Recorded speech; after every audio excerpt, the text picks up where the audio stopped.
तो ये तो औरतें आज़ादी मार्च, मेरा जिस्म मेरी मर्जी, कपड़े क्लॉथलेस, ठीक है ना। ये औरतें सोच की क्या हैं? भंगने।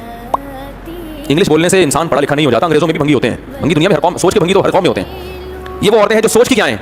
भंगी, चमार, कोई खानदानी बैकग्राउंड नहीं होता इनका। इज्जतदार औरत जो खानदानों में पलती है, उसे अपनी बाप की इज्जत का भी ख्याल, अपने भाई की इज्जत का भी ख्याल, अपने शौहर की इज्जत का भी ख्याल। कोई है ही नहीं। आप कह सकते हैं इनको तो बेइज्जती महसूस ही नहीं होती, अपनी इज्जत होगी तो बेइज्जती महसूस होगी ना। मैं सर एक चुटकुला सुनाता हूँ। एक आदमी किसी महल में गया, कहता है अल्लाह का बड़ा फजल है, मेरी कोई इज्जत नहीं है। किसी ने कहा ये कौन से फजल की बात है? कह रहा अगर इज्जत होती तो आज बहुत बेइज्जती हो जाती मेरी। ऐसा काम हो गया कि आज मेरी बहुत ज़्यादा बेइज्जती हो जाती, लेकिन वो इसलिए नहीं हुई कि इज्जत ही नहीं है।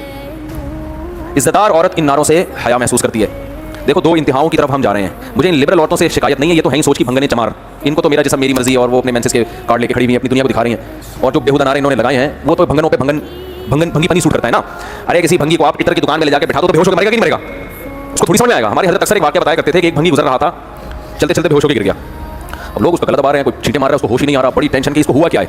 उसके भाई को फ़ोन किया, उसने जायज़ा लिया तो बताया कि वो इत्र की दुकान से खुशबू की लहर आई है, जिसकी वजह से बेहोश हो गया। लिहाजा वहीं गटर से कुछ थोड़ी सी गंदगी लेके उसके नाक के करीब रखी, एकदम होश में आया, फ्रेश, बिल्कुल फिट फाट।